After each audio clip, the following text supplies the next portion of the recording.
lied about the police civilian or population ratio. That the UN is 500, that Ghana has 700, yes. The UN has population police ratio at 1 to 450. Ghana has population police ratio at 1 to 1,200. Verifiable facts. And I'm happy that you are carrying your phones here. So you can just check Don't worry. police population ratio. And our viewers can also check to see. You can check the UN police population ratio. And you can also check the Ghana police population ratio. And it's clear here. It says that Ghana's police service is said to have a staff strength of 25,000, putting the police to citizen ratio to 1 to 1. This is an old thing. 1,000 plus it was even doing this era. This is an old this. Check. I'm telling you, this is old. I know because when it was I was laughing because I know this number about 4 years, 5 years ago. And that hasn't changed? It has changed. It has changed. Has he finished ranting? When they are talking of current issues, you go to archives and go and bring anything. Have you finished ranting? Because I was quiet. And I thought that you urge your kid brother to keep quiet. And you don't want to learn from what you are saying. And so obviously Sabo lied. No. The other thing that... Now, Bernard, before you even come in, this is a story captured by City. Right? And this was just last year. City which year? This is last year. And it says here that Ghana's police service is said to have a staff strength of 25,000, putting the police to citizen ratio to 1 to 1,200. And this is a viable fact. You know what? No problem. Right. Because I needed to make sure that we are all putting the right facts. And even if you see this year, I don't recruitment. This young man. Let's finish. This young man, I don't understand you. Bernard, kindly Who's a young man? I don't Be understand. very careful. Who's a young man? Bernard, kindly proceed. This young man, I don't understand you. Wow, somebody heading towards retirement, you call him young man. People are in retirement. You are heading there. So you are sitting. I don't understand you. Right. And beyond that, no government under the sun has ever come and not employed people. There are various opportunities to do employment. One is that we do replacement because people are going on retirement, and then there are vacancies that are created. Either they are filled from within, or you have to procure people from outside to come and occupy those places. And so you employ.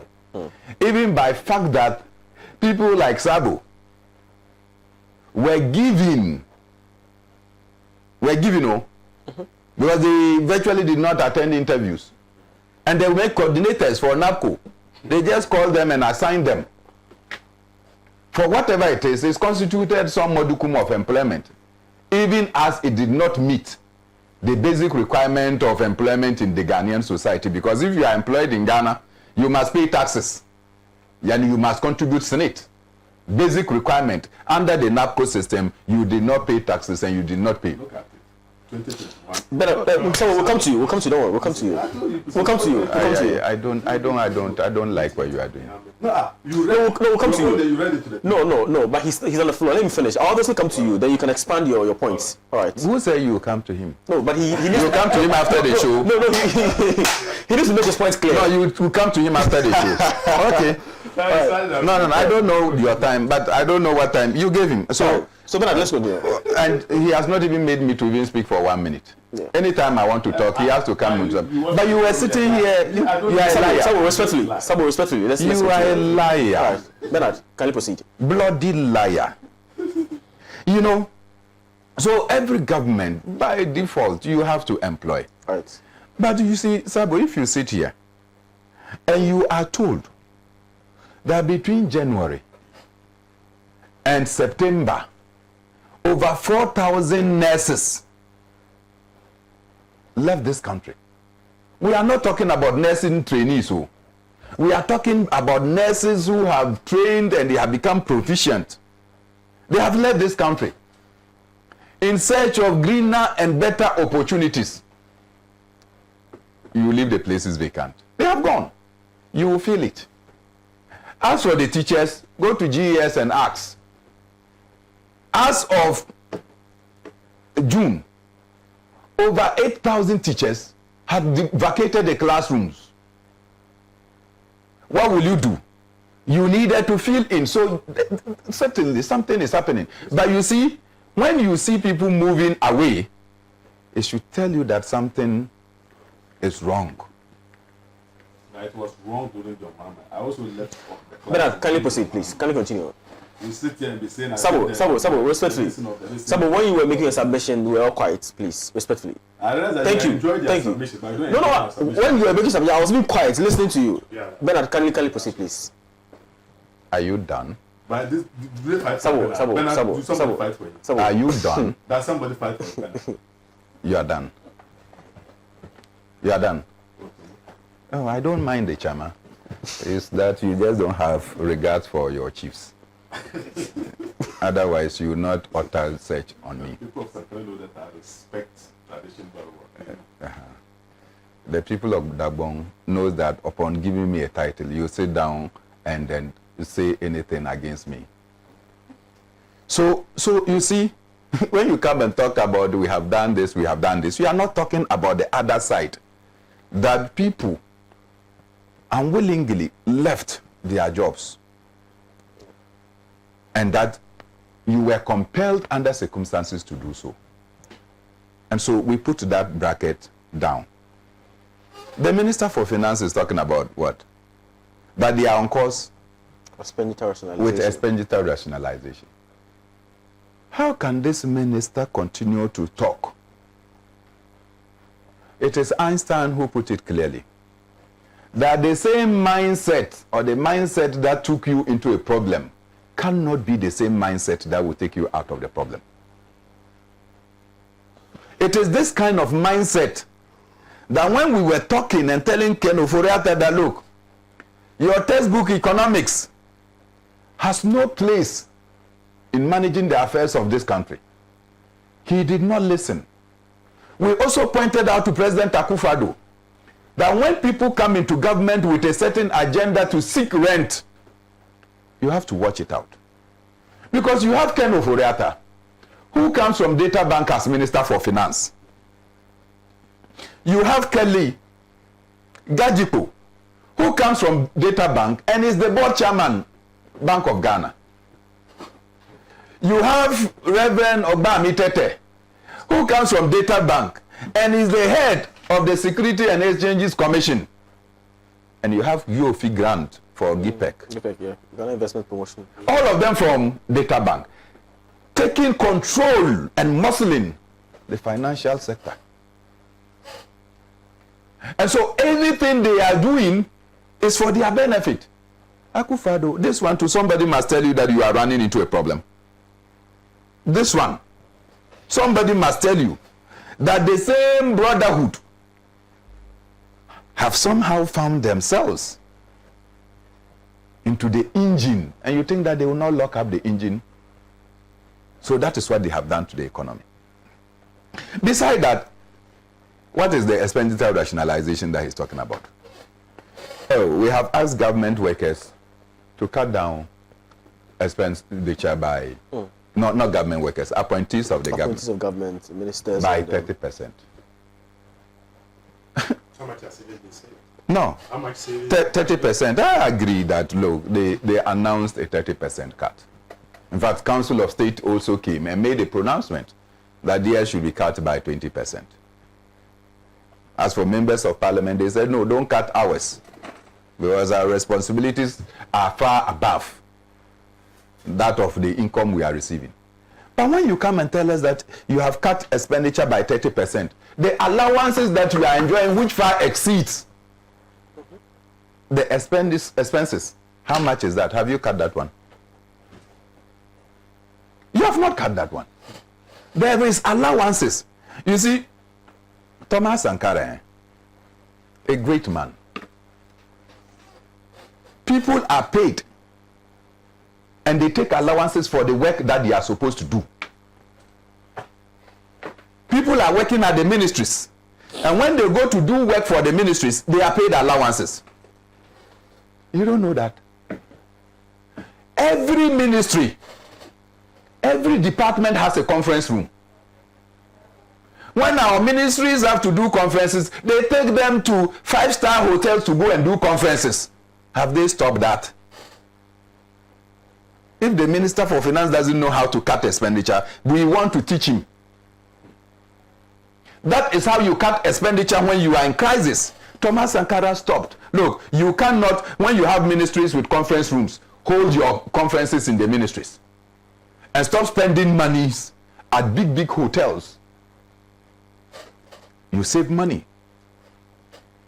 You are a ministry, you are working as a minister. You have to move to another place to go and do the same work for the ministry. And you are paid allowances. You are in parliament. And they put you in a committee. And you say that no. When you sit in committees, you will have to go and sign for money. And you know how they do it. You could go and check. Meetings are held at the same time because members of parliament are put in various meetings. And so they go and write their name here and say, oh, I'm going for this committee meeting, and go and write their name there and go. So within the same period that 3 committees are sitting, that person has been able to divide he or herself into 3. And they take money. These are things that you can do to cut expenditure, and not just to come and announce to say you are cutting expenditure. Why are you cutting expenditure? You were engaged in unnecessary borrowing, spending of money where you are not supposed to spend. COVID-19 came, and that is the most vanquished argument that I can hear Sabo ever make. COVID-19 came, and you said that you were going to give us freebies. You did lockdown in 2 places, Greater Accra and Greater Kumasi. And when you say Greater Kumasi, not the entire Kumasi, Greater Kumasi. Period. You did lockdown there. And in doing the lockdown, for 2 weeks, you came and said you were going to give poor people hot meal a day. And you went and stood in Aboboloshi and Tema Station. Your youth organizer, they were on, what do we call it, low beds and throwing food. Less than 100 packs. When they finished throwing, they came and gave us a bill of more than 2 billion. They had not started the water that they claimed they were going to give. And that, look, they were going to give free water. And that where you do not have water services, they were going to provide tanker services. And no one should sell water, right? That is what you people said. So where I have constructed my borehole, and I'm using my borehole and I'm selling the water, you come and tell me that I should not sell my water. I will lock my borehole, because that one is not piped by you. And in many areas, because of the unreliable nature of water supply, people have sunk in their own individual boreholes in their various homes.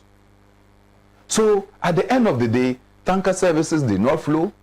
At Lakeside area, tanker services did not come there to supply anybody free water. Are you listening to yourself what you're saying? Do you understand what you're saying? But can you proceed? And you think that by doing so, you are able to stop me from my tracks? Why are you responding? No, I'm just excited that you are making folly out of yourself. You understand? So, obviously, no free services were done. At the end of the period, when COVID-19, and you took, in fact, when the lockdown was over, in your following year's budget, what did you do? You imposed a levy on us. And your Minister for Information had to go and rationalize to say that whilst the so-called freebies were free to us, they were never free to the Treasury or the Treasury. What it means is that they were not free after all, so we had to pay for it. That is why you impose a COVID-19 tax on us. You still have the gusto to come and sit on programs and to be telling us that you provided us something free, something that we have paid for, and you are making a windfall out of it because the 1% that we have been paying for all this while It's more than what you invested in us. As for the inflows that you got from COVID-19, that you decided to share to MPP functionaries,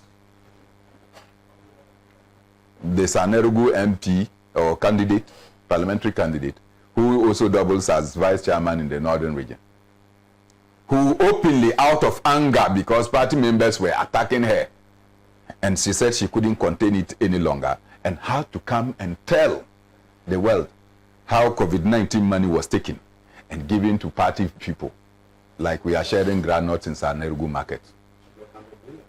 So, you see, Sabo, let not finance minister who has run us into this dish come and pontificate any solutions to the problems. In simple terms, Ken Ofori Attah cannot and will not. Go and read Ghanaian Times. Ken Ofori Attah says that it will take Ghana 3 years to return to the international financial market. Why? Because he was borrowing. We were warning him that you were bloating. Today, they are not borrowing you or giving you monies. And because they are not giving you money and government still has to borrow because you don't have the money, you have run down to the domestic market. You are borrowing. And you have borrowed to such an extent that today, as we speak, things have run out of hand. Now, what you are doing, you now brought in the World Bank and IMF to come and talk. And when the World Bank and IMF came, they said, no. You see, you did cocoa syndication loans. Don't separate them from the loans of Ghana, because Cocoa Board is not a separate institution from the government of Ghana. So bring the cocoa syndication loans. Go and bring the Get Fund syndicated loans. So if you bring all of that, your debt stock is going to balloon beyond what you have been reporting. And so it's even going to be worse than we can imagine. When we are angry and some young people express their frustration at the president, then you have watermelon heads go and tell us that we, the young people, we cannot use our coconut heads.